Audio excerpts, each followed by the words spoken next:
Doctor मंगल सेन जी जनसंघ से के समय से लेकर के भारतीय जनता पार्टी तक, पहले पंजाब ज्वाइंट पंजाब था, वहाँ के हमारे नेता रहे। बाद में हरियाणा बनने के बाद हरियाणा के जनसंघ के नेता, भारतीय जनता पार्टी के नेता, और रोहतक क्षेत्र से उन्होंने लगातार, जहाँ तक मेरा अनुमान है, 7 बार उन्होंने चुनाव लड़ा। और प्रदेश की राजनीति में उप मुख्यमंत्री तक भी उनको दायित्व मिला। मूल रूप से वो सरगोधा के रहने वाले थे।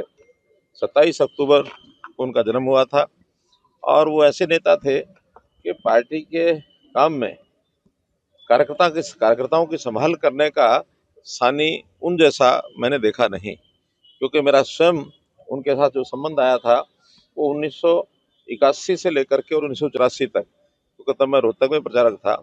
उस समय बराबर उनके साथ मिलना जुलना रहता था, बातचीत होती थी, विचार विमर्श होता था, और राजनीतिक क्षेत्र में क्या क्या मापदंड रखने चाहिए और कहाँ कहाँ चूक होती है, उस पर वो बेबाकी से और चर्चा करते थे।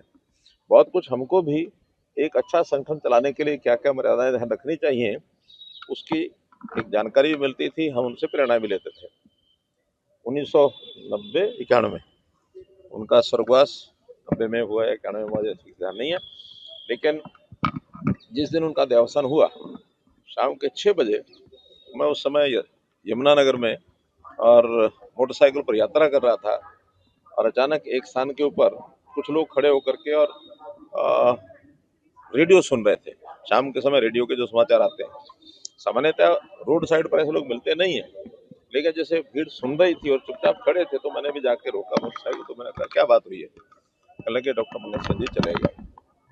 तो ऐसे नेता जो जन जन के प्रिय नेता उस समय थे, हमारे बीच से उस समय गए, लेकिन राजनीतिक क्षेत्र में एक अच्छी एग्जाम्पल, अच्छी मर्यादाएं वो कायम करके गए। विपक्ष के लोगों के साथ भी जो सहयोग होता था, वो परस्पर सहयोग जैसे एक राजनीति में होता है, उस प्रकार का सहयोग वो करते थे। चौधरी देवलाल जी, डॉक्टर मंगल सेन जी और प्रकाश सिंह बादल, ये उस समय के, उस कार्यकाल के ऐसे नेता रहे हैं जिन्होंने इस उत्तर क्षेत्र में, दोनों प्रांतों में, चाहे वो हरियाणा रहा हो, पंजाब रहा हो, राजनीतिक तौर पर नए मापदंड उन्होंने खड़े किए। मैं आज उनकी प्रतिमा, वैसे तो इस प्रतिमा का पहले अनावरण हो चुका है, लेकिन थोड़ा वो इसी बिल्डिंग में ओझल स्थान पर थी। मैंने एक सुझाव दे करके वहाँ की बजाय इस नए स्थान पर उनकी प्रतिमा को लगाया जाए, इस सुझाव दिया था। हमारे एडमिनिस्ट्रेशन ने उसको पूरा किया है, मैं इनका धन्यवाद करता हूँ। पुनः डॉक्टर मंगल सेन जी के चरणों में अपनी श्रद्धांजलि अर्पित करता हूँ। सर, धान जो बुटाना थाना क्षेत्र है, वहाँ पर एक राइस मिल में 1000 मीट्रिक टन धान कम पाया गया है और उसमें गिरफ्तारी भी हुई है। तो कैसे एसआईटी लगातार कार्रवाई कर रही है पिछले दिनों से लगातार? देखिए, कोई भी गलत काम होता है उसके ऊपर कार्रवाई होनी ही चाहिए, इसमें कहीं कोई दो मत नहीं कि कार्रवाई ना हो। जिसकी पूरी घटना की जानकारी नहीं है, लेकिन जहाँ कहीं एक विशेष निर्देश हमारे वर्तमान मुख्यमंत्री जी के, हरियाणा सरकार के नाते से सभी कर्मचारियों के बारे में है कि नो टॉलरेंस फॉर करप्शन, उसी नीति पर चल रहे हैं। पहले भी चलते थे, आज भी चल रहे हैं। आपके राज्य की खबरें, आपके शहर की खबरें सबसे पहले जानने के लिए देखते रहें अमर उजाला।